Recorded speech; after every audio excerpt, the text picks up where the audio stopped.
로마서 12장 1절에서 2절. 찾으셨으면 아멘. 같이 한 목소리 읽겠습니다. 그러므로 형제들아 내가 하나님의 모든 자비하심으로 너희를 권하노니 너희 몸을 하나님이 기뻐하시는 거룩한 산 제물로 드리라. 이는 너희가 드릴 영적 예배니라. 너희는 이 세대를 본받지 말고 오직 마음을 새롭게 함으로 변화를 받아 하나님의 선하시고 기뻐하시고 온전하신 뜻이 무엇인지 분별하도록 하라. 아멘. 요즘 시대는 예측하고 전망하기 무서울 정도로 굉장히 빠르게 변하고 있습니다. 현수막 같은 걸 만들면 공통적인 교회 절기들이 있잖아요. 부활주일, 추수감사, 성탄절을 만들어 놓고 날짜를 집어넣지 않고 이렇게 하는 부분들이 있었어요. 그런데 1년이 지나고 나잖아요. 색감이나 글씨체나 그림이나 이런 것들이 어울리지가 않는 거예요. 그래서 작년 거를 붙여놓으면 그러니까 그만큼 우리들이 보는 것과 듣는 것과 우리가 추구하는 것들이 달라지고 있는 거예요. 여러분 요즘에 음식들을 보면 맛있어요? 맛이 없어요? 맛있죠. 어제도 굉장히 맛있던데요. 또 가야겠는데요. 그런데 시간이 좀 지나잖아요. 그럼 물리듯이 이렇게 맛이 좀 변했나 이렇게 생각이 될 때가 있어요. 아무리 맛있는 집이라도. 그러면 맛이 변했을까요? 우리의 입맛이 변했을 거예요. 다시 말하면 교회가 예전에는 여기 그냥 지푸라기 깔아놓고 그걸 볏짚 깔아놓고 앉아서 예배고 천막에서 예배드리고 드럼이랑 막 이런 거 없고 북치면서 예배드렸어도 눈물콧물 흘리면서 예배드렸어요. 근데 요즘에 그렇게 예배드리자 그러면 아무도 안 와요. 여러분 바닥에 앉아서 2시간 3시간 예배 드려보셨어요? 아마 그러면 도가니 나간다고 아무도 교회 안 올걸요 다음 주에? 제가 드림캠프 갔을 때 우리 다현이 하연이는 알아요. 드림캠프 갔을 때 2시간 반에서 2시간 반 정도로 설교했거든요. 찬양 빼고 기도회 빼고 설교만 2시간에서 2시간 반을 하는데 바닥이에요. 바닥에 앉아있는 거예요. 근데 아이들 안 움직입니다. 그래서 그 집회를 후원하는 그 교회 장로님들 권사님들이 쭉 오셨다가 나갈 타이밍을 놓치신 거예요. 인사만 하고 가려고 했다가 분위기가 못 나갈 분위기가 되니까 예배가 딱 끝나고 시계 보더니 벌써 시간이 이렇게 지났네. 그러면서 나중에 그 교회 사모님한테 말씀하신 게 아이도 그렇게 예배를 드릴 수 있네요 라고 은혜 받으셨다고. 다른 내용도 둘째치고 아이들이 2-3시간 집중해서 말씀 듣고 아멘하고 찬양하고 기도하는 모습에 절로 은혜가 됐다는 거예요. 근데 우리가 식당 갈 때 못 찾아요. 좌식 안 가잖아요. 의자가 있는지 신발을 벗는지 안 벗는지. 그게 은혜 받을 조건이 아니라는 거예요. 음식의 맛을 조정하는 것도 아니고 교회에서 은혜를 하는 것도 좌우하는 것도 아닌데 우리는 우리의 편의, 내게 익숙한 은혜의 편의에 따라서 틀렸어. 안 돼. 이게 뭐야? 라고 해버린단 말이에요. 우리의 입맛이 변했기 때문인 거예요. 근데 시시각각 변하거든요. 탕. 그다음 뭐야? 탕.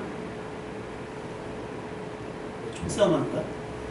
우리 예빈이 탕 사주려고 그랬더니 한동안 그거 아셨죠? 탕후루라고 그거 막 해요. 근데 어디 기사에 보니까 그거 나왔더라고요. 가장 급속하게 유행했다가 가장 급속하게 지금 다 문을 닫고 있다는 거예요. 유행이 지났으니까. 모든 음식들이 그래요. 무슨 샌드위치 유행했다가 그 샌드위치 없어지죠? 뭐 유행했다가 막 다 없어져요. 뭐가 바뀌는 거예요? 입맛이 바뀌고 옷을 입는 저기도 바뀌고 모두 바뀌고 그러니까 지금 시대가 이렇단 말이에요. 근데 그걸 쫓아가려면 가랑이가 찢어져요. 어제 동탄 쪽을 이렇게 갔다 보니까 백화점 앞에 그 전광판이라고 그러긴 뭐하고 혹시 보셨어요? 이렇게 약간 이렇게 네모나게 돼가지고 마치 그 장면이 3D처럼 나오는 막 파도 치고 막 이러는 거. 그런 거 익숙했던 분들이 와가지고 이거 평면 보잖아요. 집중이 안 됩니다. 요즘 방송국에서 막 방송할 때 뒤에 연예인들 뒤에 막 띄워주는 걸 보면 예전에는 다 만들었어요. 근데 요즘엔 다 영상으로 해요. 그러니까 그렇게 되다 보니까 예전에는 교회가 그런 모든 것들을 앞질러 봤는데 지금은 뒤쫓아가니까 교회가 어떤 유행이 나올 때마다 바꾸는 거예요. 막 한동안은 옆에 있다가 한동안 OH 종이었죠. 그 다음에 OH 필름이었다가 그죠? 그 다음에 빔 프로젝트였다가 그 다음 모니터로 여기다 바뀌었다가 이제 어떻게 해요? 전면으로 막 100인치, 120인치로 막 바뀌어요.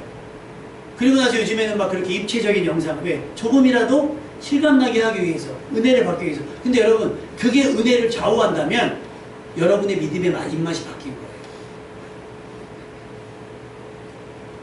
자극적인 거 좋아하시고 그런 거란 말이죠. 그렇지 않습니다. 하나님의 말씀 그대로, 성경 말씀 그대로를 읽고 그것을 묵상하면 여러분에게 생명의 길로 인도하는 생명의 말씀이 될 줄로 믿습니다. 유행을 따라갈 수가 없어요.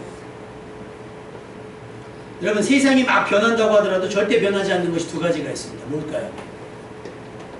절대 변하지가 않는 것. 하나님의 말씀은 변하지 않습니다.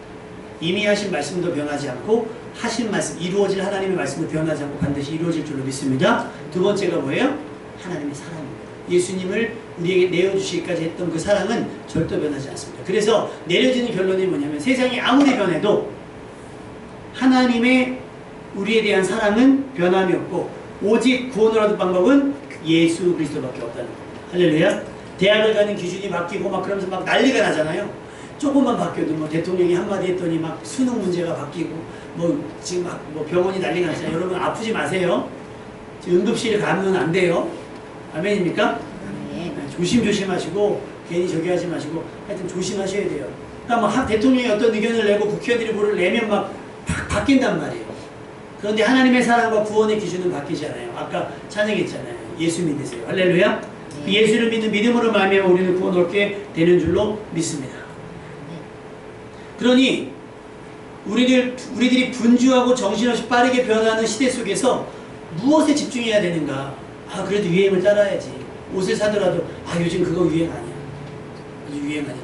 우리 하연이가 지난번에 정선 이사님이 소개해 주신 아울렛에 한번 가가지고 신발을 득템해 놨더니 자기 뭐 이번에 시험이 끝나고 나면 한 번 더 가야겠다고 해요.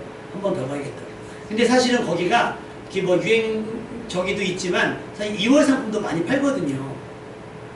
그러면 우리는 백화점 안 가도 그런 데 가더라도 충분히 신을 수 있고 입을 수 있어요. 그런데 소위 말해서 그 앞장서는 사람들 있잖아요. 유행이 앞장서는 사람들. 여러분, 프랑스가 도대체 뭐라고 올해의 컬러는 보라입니다. 그러면 전 세계가 보라를 입는 거예요. 그게 무슨 의미가 있습니까? 왜 그걸 정하는 거예요? 나한테 어울리는 컬러를 입으면 되지. 다 보라 입을 때 핑크 입으면 눈에 띌 수밖에 없긴 하지만 그게 입는 게 뭐가 문제겠어요? 그런데 우리의 생각은 어때요? 아, 보라가 유행이라면 보라를 입어야 되는 거예요. 보라를 입어야 돼요. 빨강이 유행이면 빨강을 입어야 되는 것처럼 우리 그렇게 됩니다. 아니요, 여러분, 세상이 무엇을 우리에게 주문한다 할지라도 우리가 집중해야 될 것은 따로 있어요. 노아 시대 때 그런 일들이 있습니다. 에덴을 잃고 나서 수고로에 땀 흘리며 사는 사람들이 변하기 시작을 했어요. 그런데 그 변화가 하나님 보시기에 바람직한 모습들이 아니었어요. 세상은, 성경은 그렇게 얘기합니다. 죄악이 가득했다. 사람들이 생각하는 것이 어려서부터 항상 악했다라고 표현하셨어요. 그러니까 아담과 하와의 타락도 하나님께서 많이 봐줘가지고 에덴에서 쫓아내는 걸로 마무리를 하셨는데 이제 그 세상으로 뛰쳐나온 사람들이 살아가는 삶의 방식이 죄와 악이요. 죄악이란 말이에요. 남들보다 더 가지고 싶어하고 남의 것들을 빼앗고 막 하는 것들. 저희 집에서 키우던 병아리가 어제 갑작스럽게 분가를 했습니다. 얘네가 막 어느 날 갑자기 병아리에서 닭이 되는 바람에 어떻게 할지 모르다가 그 아는 분들한테, 그 닭을 키우는 분들한테 여쭤봤더니 그럼 보내주래요. 자기가 키워주겠다고. 그런데 수탉은 울어가지고 안 되니까 보내주시면 수탉은 근데 죽인다는 건 아니까 못 주겠는 거예요. 그래서 어떻게 하다가 닭장을 누가 주신다 그래서 그럼 닭장을 갖고 와서 키워보자. 부화기가 있으니 더 돌려서 막 한 번 더 키워보자. 막 그랬는데 막 제가 그러니까 다 걱정을 하시는 거예요. 그걸 어떻게 하려고 그러냐 막 하다가 갑자기 어제 저희 누님한테 전화가 와서 닭을 키우시는 분한테 얘기를 했더니 자기가 키워주겠느라고 빨리 갖고 오라고. 그래서 어제 설교 준비를 하다 말고 얼른 닭부터 해결을 해야 되니까 이렇게 해서 닭을 갖다 줬단 말이에요. 그런데 우리 부목사님네도 닭을 먼저 키웠었잖아요. 그래서 닭을 그래서 농장에서 키워주겠다는 닭을 줬는데 얘가 맨날 얻어 터졌나 봐요. 그러니까 우리의 생각에는 우리들 생각에는 뭐가 문제냐? 아, 얘가 어울리지 못해서 왕따를 당했나 보다. 근데 제가 그것을 그 양계하시는 분한테 물어봤어요. 아, 닭은 이렇게 좀 늦게 보내고 그러면 이렇게 왕따 시킵니까? 그게 아니라 수탉 한 마리에 암탉이 15마리래요. 근데 거기에 수탉이 끼면 어떻게 되는 거예요? 수탉이 걔를 가만두지 않는 거예요. 수탉은 암탉을 보호해야 될 저기가 있기 때문에 걔는 뱀도 이긴대요. 뱀도 이기고 두더지도 이기고 수탉은 싸나워가지고 발톱으로 해가지고. 그러니 거기서 수탉이 한 마리가 들어오니까 이게 눈에 가시가 되니까 확 쪼는 거예요. 우리가 볼 때 뭐예요? 1대 15 하지 말고 8대 7 정도 하든가 9대 6 정도 해가지고 좀 화목하게 살지. 왜 그럴까? 근데 인간들의 모습이 다르지 않아요. 내가 더 가지고 싶은 거예요. 내가 더 가지고 싶은 거. 그러니까 남의 것을 빼앗는 거예요. 남의 것. 어제 우리 식사하면서 우리 최성도 선생님이 그 얘기하시더라고요. 아니 좀 높은 사람들이 좀 회사가 이익이 되면 좀 밑에 있는 사람들 좀 나눠주면 좋은데 자기들은 다 가져가고 손해나면 다 밑에 사람만 손해를 보고 자기네들은 손해 안 보고 그래서 막 그냥 막 탄하시면서 얘기하시더라고요. 그러니까 노하실 때는 이게 그게 다른 거예요. 그게 완전히 그게 다른 거예요. 그러니까 하나님 보시기에 좋았던 세상이 망가지다 못해 이제는 세상이 죄로 가득 차는 거예요. 의는 하나도 없어요. 그래서 하나님께서 어떻게 해요? 두고 보실 수 없으니까 여기서 문제. 하나님께서 무엇으로 세상을 심판은 하셨을까요? 그거 정답! 일단 베스킨 라빈스 목사님이 써주고 지난주에는 뽑기 해가지고 베스킨 라빈스가 안 나와가지고 베스킨 다방 뭐 이런 거 나와가지고 백 라빈스 막 이런 거 나와가지고 물로 심판하신다고 하셨어요. 그러니까 적당히 샤워하듯 몸을 적셔준다는 게 아니라 땅을 뒤덮는다고 말씀하셨어요. 얼마나 보시기가 어려웠습니다. 그런데 다행히 그 가운데 은혜를 받은 사람이 있습니다. 우리 초등학교 문제. 하나님이 세상을 물로 심판한다고 하셨을 때 그 와중에 은혜 받은 사람은 누구였을까? 분도 맞췄으니까. 자, 예빈이 아는 얘기인데. 근한이 한 글자 가르쳐줘요? No. 정답! 노아는 은혜를 입었어요. 근데 여러분, 우리가 은혜라고 하면 공짜라고 생각을 하잖아요. 근데 노아가 은혜를 입은 다음에 치른 대가가 뭐예요? 거의 100년 넘게 뭘 만들어요? 방주에 집중하는 거예요. 구원을 얻기 위해서는요, 다른 방법이 없어요. 오직 하나님의 말씀, 구원의 방편을 붙들고 늘어져야 돼요. 다른 말이 안 돼요. 그걸 붙들고 늘어주고 그거에만 전념을 해야 나중에 구원을 얻을 수가 있는 건데 우리는 어떻게 해요? 여가선용이잖아요. 오늘 방주 만들고 나가서 쇼핑하고 오늘 조금 더 만들다가 나가서 소풍 가고 조금 만들다가 볼일 보러 오고 이게 아니라 다 전무하는 거예요. 다 포기하고 오직 뭐에? 방주 만드는 일에만 전무하는 거예요. 오늘 말씀에 뭐라고 기록되어 있어요? 너희는 이 세대를 본받지 말고 라고 했어요. 이 세상이 우리에게 주문하는 것들이 얼마나 많아요. 마치 해야 되는 것처럼. 그걸 안 하면 안 되는 것처럼. 여행을 다녀야 하는 것처럼. 무엇을 사서 입어야 되는 것처럼. 적어도 이 정도 차는 사야 되는 것처럼. 집에 이런 거 하나씩은 있어야 되는 것처럼. 세상이 광고를 통해서 우리에게 쇠뇌시키는 것처럼 막 우리에게 있어야 할 필요. 그럼 우리는 그것을 위해서 힘을 쓴단 말이에요. 집에 가전제품 하나 사면 뭐 1, 20만 원이에요? 분백만 원 하잖아요. 그럼 그거 하기 위해서 어떻게 해요? 값을 지불하는 거예요. 그러면 우리가 우리의 필요를 위해서 값을 지불한다면 우리가 얻을 구원을 위해서 여러분은 어떤 값을 지불하시고 있어요? 대부분의 많은 사람들이 어떤 값을 지불하냐면 주일날 11시에 와서 예배 드리는 것만으로 나는 할 도리를 다 했다는 거예요. 과연 구원이 그렇게 구원받기가 쉬울까요? 그럼 예수님이 십자가에 지신 의미 뭘까요? 여러분 목숨을 걸어야 될 수도 있습니다. 목숨을 걸어야 될 수도 있습니다. 그러니 우리가 이 세대에서 유행하는 많은 것들, 이 세대가 요구하는 많은 것들, 이 세대가 우리에게 하는 많은 유혹들을 등지고 하나님의 말씀과 기도와 예배에 전념해야 될 줄로 믿습니다. 그래도 유혹에 빠지지 않고 죄악에 빠지지 않고 우리가 타락하지 않고 넘어지지 않다고 장담할 수가 없어요. 세상이 그렇게 살벌하기 때문입니다. 그렇게 노아는 구원을 얻었습니다. 방주 만들고 그래서 노아가 방주에서 나온 다음에 가장 먼저 한 일은 무엇일까요? 자, 우리 중고등부 문제 두 명밖에 없네. 자, 노아가 방주에서 나와서 한 첫 번째 일.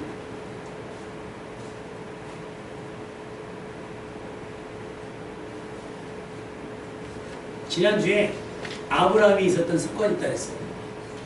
아브라함이 어디를 가든지 뭐 했다고 했어요? 노아가 방주에서 나와서 뭘 했을까요? 주차를 했을까요? 여기는 이거 뭐 될 데가 없는데? 가만히 있어봐. 시청 뒤로 갈까? 제단을 쌓았죠. 예배를 드렸습니다. 그런데 창세기 8장 말씀을 보면 노아가 여호와께 제단을 쌓고 모든 정결한 짐승과 모든 정결한 새 중에서 제물을 취하여 번제로 제단에 드렸더니 여호와께서 그 향기를 받으셨다 그랬습니다. 할렐루야. 우리가 드리는 예배가 하나님께서 받으시는 예배가 되길 원합니다. 아멘. 내가 드렸다고 해서 하나님 받는 건 아니에요.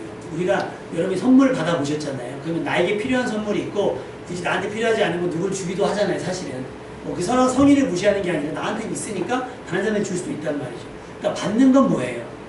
그 사람의 성의를 기쁘게 진심으로 기쁘게 받아야 뭐 선물의 가격이나 선물의 그 가치가 따른 게 아니라 그 사람의 정성 그걸 따라 우리를 감동하는 거 그걸 받는다고 얘기잖아요. 하나님께서 그 향기를 받으셨어요. 그러니까 노아만 나를 구원하신 하나님께 반응한 것이 아니라 하나님이 노아가 드린 예배에 반응을 하셨는데 어떻게 반응했냐면 창세기 8장 21절에 보니까 그 중심에 스스로 이르시되 내가 다시는 사람으로 말미암아 땅을 저주하지 아니하리니 이는 사람의 마음에 계획하는 바가 어려서부터 악합니다. 내가 전에 행한 것 같이 모든 생물을 다시 멸하지 아니하리니. 약간 뉘앙스가 어때요? 약간 물로 심판하신 것을 뭐 하는 것 같아요? 약간 후회하시는 것 같아요. 근데 이 직전에 뭐였어요? 내가 사람 지은 것을 근심하고 한탄하셨다고 했어요. 화가 나시다. 그런데 막상 심판을 하고 나니까 뭐가 돼요? 후회가 되시다. 우리가 아이들이 잘못했을 때 진짜 야단치죠. 야단치고 나면 어때요? 통쾌하세요? 자식들이 말이야 엄마한테 까불고 말이야 하! 그거는 네가 등치가 커도 안 돼! 이렇지 않죠. 아이가 기죽어 있고 아담마도 기죽어 있고 상심해 있으면 마음이 아픈 것처럼 하나님께서 이 세상을 심판하시고 날 때도 그 마음이셨어요. 그런데 노아가 그 가려운 마음을 긁은 거예요. 뭘로? 예배를 통해서. 그래, 내가 이러려고 사람을 창조했었지. 다시는 물로 세상을 심판하지 않을 거야 라고 다짐을 하셨어요. 여러분, 노아의 예배로 하나님의 마음이 돌아서게 된 것처럼 여러분이 드린 예배를 통해서 이 땅을 향한 하나님의 마음이 심판이 아닌 멸망이 아닌 구원이 될 수 있기를 주님의 이름으로 축원합니다. 여러분의 가족과 여러분 주변에 사랑하는 사람들이 아브라함의 기도처럼 여러분이 그 기도를 통해서 중보하는 사람들이 멸망에서 생명으로 옮겨가는 놀라운 구원의 역사가 나타나기를 주님의 이름으로 축원합니다. 여러분, 하나님께서는 원래 하신 일에 절대 후회가 없으세요. 민수기 23장 19절 하나님은 사람이 아니시니 거짓말을 하지 않으시고 인생이 아니시니 후회가 없으시도다. 어찌 그 말씀하신 바를 행하지 않으시며 하신 말씀을 실행하지 않으시냐. 물로 심판하신 것도 말씀하신 것에 대한 책임, 공의, 하나님께서 전제하신 공의에 대한 반응이셨어요. 그 실행이셨어요. 그런데 하나님께서 사람에 대해서는 후회하시는 거예요. 안타까워 하시는 겁니다. 노아가 드린 예배 이후 하나님께서 마치 홍수 심판을 후회하시는 듯한 말씀을 하셨죠. 그만큼 이 땅을 살아가는 사람들을 아끼신 겁니다. 그래서 기다리고 또 기다려주셨습니다. 그럼에도 사람들은 돌이킴보다는 그저 자신이 원하는 대로 삶을 살아버리고 말았어요. 하나님은 그들에게 기회를 주셨어요. 베드로전서 3장 20절 그들은 전에 노아의 날 방주를 준비할 동안 하나님이 오래 참으시고 기다릴 때에 복종하지 아니하던 자들이라고 했어요. 노아가 20일, 30일 이렇게 만든 게 아니라 거의 100년 가까이 방주를 만들었음에도 불구하고 그 기간 동안 그것에 대해 의문을 찾았고 왜 산 위에 배를 만들까? 노아가 의를 행했다 했거든요. 노아가 행한 의가 뭐겠어요? 물로 심판할 것이다 라고 얘기했어요. 그런데 마치 소돔과 고모라에서 롯이 하나님이 심판하실 거야 달아나야 돼 도망가야 돼 라고 할 때 그 사위들이 뭘로 여겼어요? 농담으로 여긴 것처럼 이 시대 사람들도 마찬가지예요. 농담으로 여긴 거예요. 농담으로 여긴 거예요. 그래서 방주에서 물로 말미암아 구원을 얻은 자가 겨우 몇 명 되지 않았어요. 8명밖에 안 됐습니다. 하나님께서는 땅이 부패했고 혈육 있는 자의 행위도 부패한 것을 노아에게 알리시고 그들을 땅과 함께 심판하실 것을 감추지 않으시고 노아에게 알리셨습니다. 여러분, 이것이 노아는 의인이요 당대의 완전한 자라 하나님과 동행하였고 성경은 기록되어 있어요. 그러니까 그냥 내가 교회를 다닌다고 해서 내가 하나님과 동행하고 있다라고 착각하시면 안 되는 거예요. 여기 잠깐 왔다 가고 나머지 시간 동안은 내 맘대로 살아가면서 하나님과 동행했다? 이건 말이 안 되잖아요. 세상에 나가면 세상 사람들과 똑같은 모습으로 똑같은 방법으로 그들이 추구하는 삶을 그대로 추구하면서 나는 그리스도인이라고 말하는 것은 억지예요. 억지. 우리는 구별돼야 되거든요.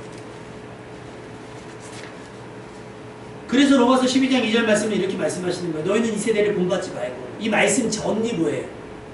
너희에 드릴 영적 예배니라. 너희 거룩한 산재물로 드리라. 이것이 너희에 드릴 온전한 예배다라고 사도 바울은 우리에게 가르쳐주고 있는 거예요. 그런데 그 예배를 드린 사람들은 어떻게 되는 거예요? 이 세대를 본받지 말고 마음을 새롭게 함으로 뭐를 받아? 변화를 받아라는 거예요. 이대로는 안 되니까 지금 이 너희들의 정신, 너희들의 마음, 너희들의 어떤 계획, 이 모든 것들이 그대로는 안 되니까 뭐라? 변화를 받으라는 거예요. 변화를 받으라. 그걸 촉구하고 계시는 거예요.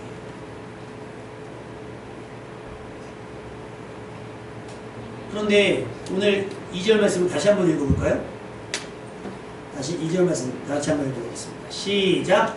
너희는 이 세대를 본받지 말고 오직 마음을 새롭게 함으로 변화를 받아 하나님의 선하시고 기뻐하시고 온전하신 뜻이 무엇인지 분별하도록 하라. 변화를 받지 않으면 뭘 못한다는 거예요? 하나님의 기뻐하시고 온전한 뜻들을 분별할 수 없다는 거예요. 변화를 받아야만 하나님의 선하시고 기뻐하시고 온전한 뜻들을 분별할 수 있다는 거예요. 그러니 어떻게 하겠어요? 우리가 이 세대 속에 묻어져 있는 많은 습관들까지 다 털어내야 되는 거예요. 그래서 특별히 여러분 언어 있잖아요. 우리는 복음을 전해야 될 사람들이기 때문에 기왕이면 여러분의 말이 거칠지 않았으면 좋겠어요.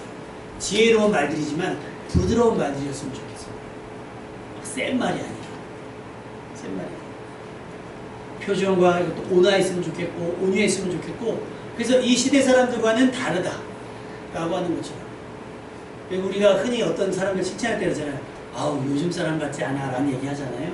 여러분이 그랬으면 좋겠어요. 요즘 사람 같지 않고 순수하고 깨끗하고 정직하고 그것을 성경은 뭐라고 하면 경건이라고 했어요. 경건.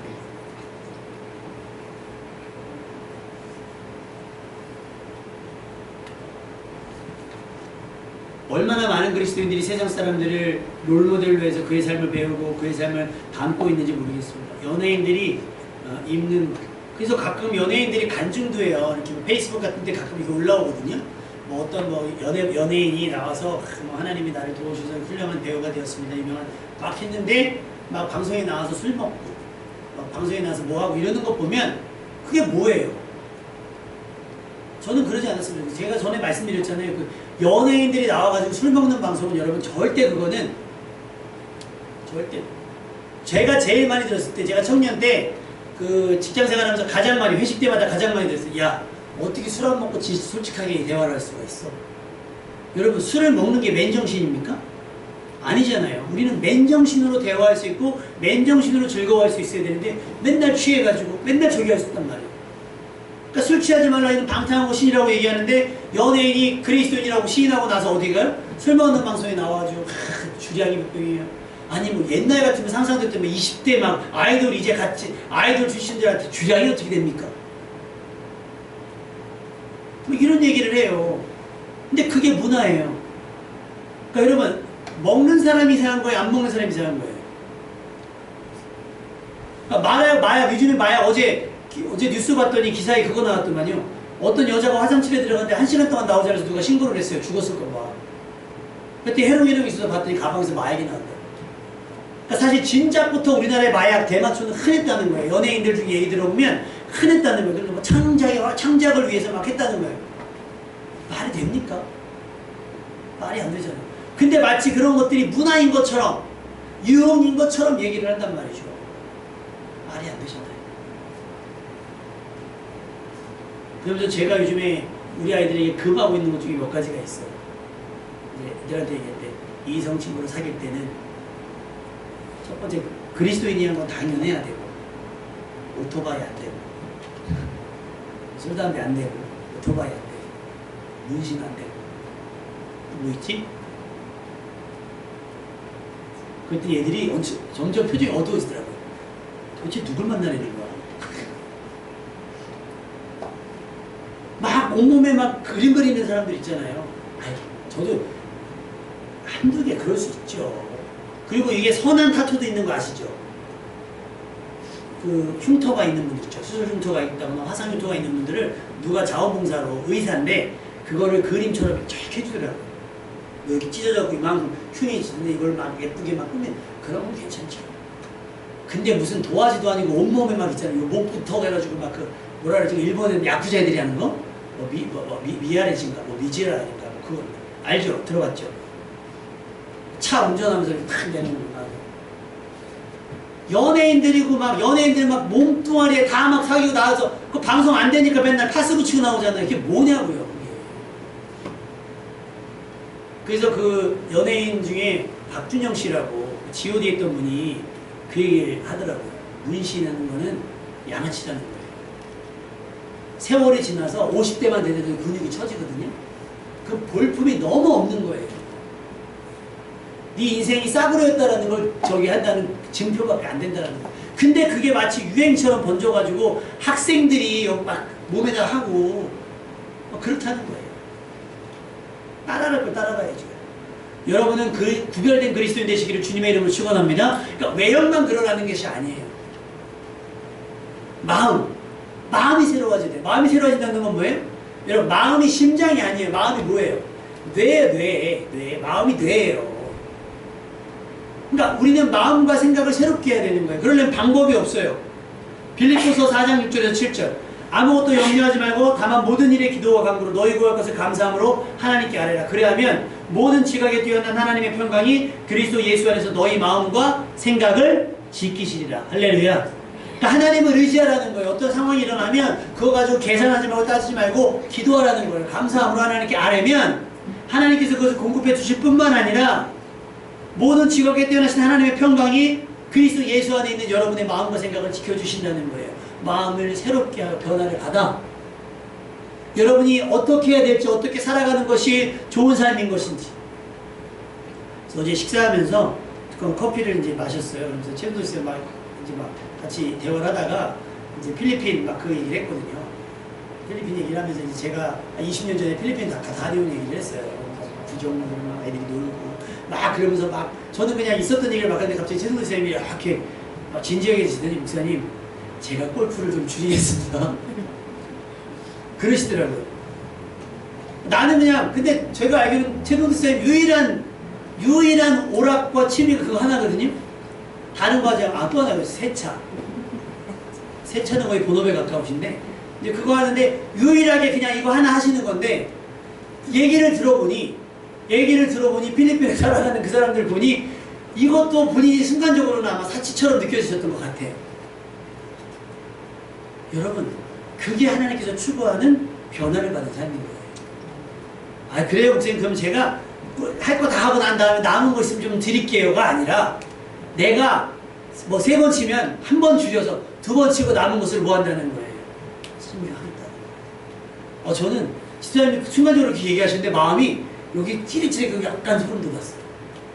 그러라고 드린 말씀 아닌데 그냥 드린 말씀인데 부담을 가지시는구나. 그게 뭐예요? 마음의 변화를 생기는 거예요. 마음의 변화. 어떤 삶이 하나님께서 기뻐하시는 삶인지, 어떤 삶이 하나님께서 기도하시는 삶인지, 하나님이 선하시고 기뻐하시고 온전한 뜻이 무엇인지 이제 뭐가 되는 거예요? 인간이 되기를 시작하는 거예요. 여러분, 맞아요. 좋은 아파트에 살 수 있고 비싼 차를 살 수 있고 내가 명품의 옷을 입을 수 있어요. 하지 말라는 게 아니에요. 그런데 과연 하나님께서 기뻐하시는 게 뭘까? 하나님께서 원하시는 것이 뭘까라고 생각한다면 내가 명품을 입고 그것을 자랑하고 내가 좋은 차를 입고 그것으로 과시하는 것이 아니라 어떻게 해요? 내가 명품은 아니지만 아울렛 가서 옷을 입고 나머지로 선교한다면, 나머지로 송아지를 보내고 나머지로 아이들 장학금을 보낸다고 한다면 그것이 또 하나님께서 기뻐하시는 뜻이 아닐까. 할렐루야. 아멘. 근데 이게 어떻게 돼야 돼요? 이 세대를 본받지 말고 마음의 변화를 받아야, 마음을 새롭게 함으로 변화를 받아야 드는 생각이에요. 들어지는 생각. 들어지는 생각. 다른 분들은요, 필리핀이 어떻게 사는지 생각이 없어요. 나는 빨리 필리핀 한번 갔다 왔으면 좋겠다. 나는 괌 한번 가고 하와이 한번 가보고 싶겠다. 그런 생각을 하지, 도와주겠다는 생각 마음 없어요. 근데 우리는 마음의 변화를 받으셔야 돼요. 마음이 새로워지고 변화돼서 하나님께서 우리 마음과 생각 가운데 기뻐하시고 온전한 뜻들을 자꾸 떠올리게 해야 되고 생각나게 하셔야 되는 거예요. 그래야 돼요.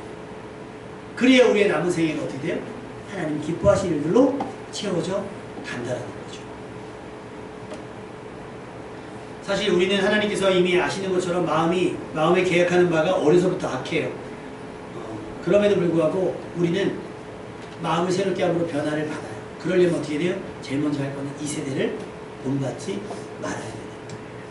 그래서 남자분들이 싫어하는 연예인 1위가 최수종 씨예요. 그렇게 방송에 나와가지고 이벤트를 얘기를 하니까 그게 기본인 것처럼 그렇게 돈 많고 시간 많은 사람은 할 수 있어요. 그런데 나머지는 그렇게 할 수 없어요. 여러분 아무나 케이크에다가 반지 넣어줍니까? 못해줘요. 못해줘요.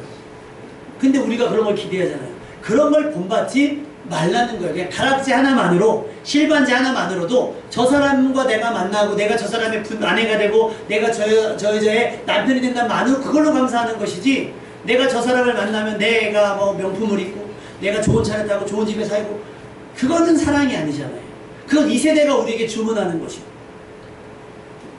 여러분 연예인들이 하는 거 다 홍보예요. 광고예요. 연예인들이 쓴 예식장 다 돈 받고 하는 거예요. 다이어트 하는 거 다 돈 받고 하는 거예요. 그 슈퍼맨이 돌아왔다가 애기들 나오잖아요. 다 광고예요. 애들 입는 거, 애들 하는 거 다 광고예요. 광고. 근데 우리는 그러면서 마치 우리 애들은 저렇게 키워야 되는 것처럼 얘기를 한단 말이에요. 본받지 말라는 거예요. 우리는 우리 방식대로, 다시 말하면 하나님의 은혜에 따라, 할렐루야, 그렇게 자녀들을 키우고 부부간에 사랑을 하고 그렇게 우리 교회는 사역을 했으면 좋겠습니다. 다른 교회가 그렇게 했다고 해도 상관하지 마요. 우리는 우리 길에 가야 돼요. 마이 웨이를 가야 돼요. 마이 웨이. 그 대표적인 극적인 변화의 사람이 성경에 나오는데 삭개오라는 사람이 있어요. 삭개오는 예수님을 만나기 위해서 왔는데 사실은 사람들이 손가락질하는 사람들이고 세리였거든요. 그러니까 막 세금을 많이 부과해서 어디에? 로마에 갖다 바치는 사람이니까 우리나라로 말하면 친일파에 가까웠던 사람이겠죠. 그러니까 사람들이 싫어요. 그래서 아예 죄인으로 낙인을 찍힌 사람인 거예요. 그런데 나무 위에 올라갔던 삭개오를 예수님이 이름을 불러 삭개오야, 삭개오야, 내려오라. 내가 오늘 너희 집에 유효하겠다. 너랑 밥도 먹고 얘기도 좀 해야겠다라고 얘기하니까 삭개오가 예수님 발 앞에 납작 엎드려서 이렇게 얘기해요. 내 소유의 절반을 가난한 자들에게 주겠사오며 만일 누구의 것을 속여 빼앗는 일이 있으면 내 갑절이나 갚겠습니다. 예수님이 주문한 것도 아니에요. 본인이 예수님이 나 같은 사람과 어울려 주시고 나에게 말씀하시고 내 이름을 불러주셨어? 그럼 이제까지는 다른 사람이 추구했던 건 내가 다 내려놓을 수 있어 하면서 내 소유의 절반을 가난한 사람들에게 나눠주겠습니다라고 선언을 하는 거예요. 누가 나눠줘요? 은혜 받은 사람, 변화 받은 사람이 나눠줄 수가 있는 거예요. 남에게서 속였어요? 옛날 같으면 어떻게 돼요? 내가 속였으면 내가 지혜로운 줄 알고 내가 명철한 줄 알아요. 아니죠. 남의 것을 속이는 건 악한 거잖아요. 빼앗은 건 더 나쁜 짓이고요. 그러니까 그걸 어떻게 해요? 갚는데 본전만 갚는 게 아니라 어떻게 해요? 갑절이나 갚겠다. 이것이 변화예요. 그리고 이것이 은혜 받음의 증거입니다. 자꾸 오늘 치승도 시대 얘기를 해가지고 예전에 얘기한 게 커피 얘기 제가 전에 말씀드렸잖아요. 갑자기 불러가지고 커피를 타줬더니 올라온 분이 당황해가지고 나 오늘 잘리나? 오늘 무슨 일이지? 왜 나한테 커피를 타주시지? 그게 뭐예요? 집사님이 뭐가 됐다는 거예요? 변화된 거예요. 아랫사람에 대한 태도가 달라지는 거죠. 그러니까 태도가 달라진 게 내가 뭐가 되기 위해서가 아니라 저 사람이 불쌍하기도 하고 때로는 저 사람이 아깝기도 하고 저 사람이 안타깝기도 하는 마음이 나도 모르게 드는 거예요. 그게 뭐예요? 마음이 새로워지는 거죠. 저 사람에 대한 인식이 달라지는 거니까. 그러니까 뭐가 돼요? 생각이 달라지니까 뭐가 달라져요? 태도. 다시 말하면 행동이 달라지는 거니까. 그럼 뭐가 달라지겠어요? 관계가 달라질 거예요. 관계. 하나님께서 기대하시는 게 바로 그런 거예요. 우리는 그래서 변화를 받아야 되는 거예요. 그런데 많은 사람들이 변화를 거부했습니다. 그냥 그 시대에 걸맞는 삶을 추구하며 살아갔습니다. 먹고 마시며 시집가고 장가가고 소돔과 고모라가 멸망 직전이었을 때 그곳 사람들은 그 심판에 대한 인식이 전혀 없었습니다. 유다서 1장 7절에 보니까 소돔과 고모라와 그 이웃 도시들도 그들과 같은 행동으로 음란하며 다른 육체를 따라 가다가 영원한 불의 형벌을 받음으로 거울이 되었느니라. 여러분, 이 모습 이대로 살아가시면 형벌을 피할 수 없어요. 다시 말하면 심판을 피할 수 없어요. 그 이상의 은혜가 없을 수도 있어요. 우리가 마음을 새롭게 함으로 변화를 받아야 됩니다. 아멘. 그래야 내 주변의 사람들이 좋아져요. 그리고 여러분 변화받은 삶 때문에 여러분의 삶을 통해서 뭐가 돼요? 하나님의 기뻐하시고 온전한 뜻들이 이루어지게 되고, 주보 앞부분에 보면 뭐라고 기록됐어요? 벼랑 끝에 있던 나를 건져주셨잖아요. 그래서 하나님은 그 벼랑 끝을 뭘로 삼았어요? 구원의 통로로 삼았으니까 이제 우리의 삶이 어떻게 돼요? 누군가에겐 구원의 통로와 축복의 통로로 삼아져야 된다는 거예요. 그러기 위해서 여러분에게 변화가 필요합니다. 그리고 그 변화의 결과를 가지고 와서 감사함으로 또 주변 사람들과 간증하면서 하나님께 예배를 드려야 되는 거예요. 베드로후서 2장 5절에서 7절을 하나님은 이렇게 얘기했어요. 노아와 그 7 식구를 보존했다 라고 말씀하셨어요. 그 다음에 무법한 자들의 음란한 행실로 말미암아 고통당하는 의로운 롯을 건지셨다라고 했어요. 다시 말하면 여러분이 세상 사람들과 변화된 마음을 새롭게 하고 변화된 여러분의 경건한 삶이, 여러분의 의로운 삶이 하나님께서 세상을 심판하실 때 뭐가 되는 거예요? 여러분을 보존하시고 건져내실 명분이 된다는 거예요. 아멘? 왜 저런 사람을 건지세요? 그 의학 드라마에서 많이 나오는 게 그거예요. 범인이 수술하러 왔어요. 예전에 김사부라는 드라마를 봤더니 어떤 남자가 낫을 두고 막 수술실에 들어왔어요. 그러니까 막 난리가 났죠. 그랬더니 이 사람이 울면서 그러거든요. 제가 내 아내와 딸을 성폭행했다. 근데 의사는 무슨 책임이 있어요? 환자의 사생활은 몰라요. 환자 자체로 이 사람을 살려야만 하는 게 사명인데 그 딜레마가 있을 거예요. 그 딜레마가 없을 수가 없을 거예요. 무엇이 옳을까? 무엇이 그럴까?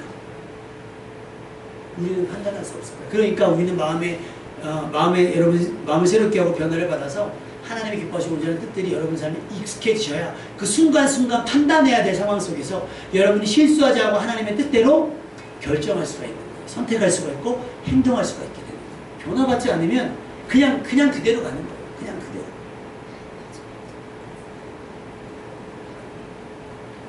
시편 37편 28편에 여호와께서 정의를 사랑하시고 그의 성도를 버리지 아니하심이로다.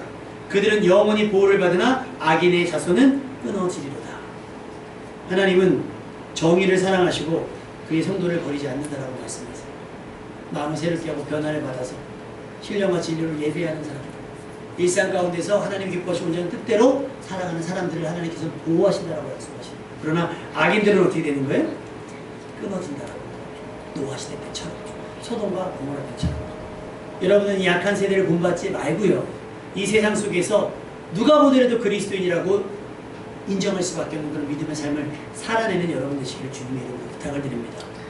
그렇게 하나님의 사람처럼 그리스도인다운 삶으로 하나님께서 이 땅 가운데 여러분을 건져내시고 보호하시고 복된 사람 되시기를 주님의 이름으로 축원합니다.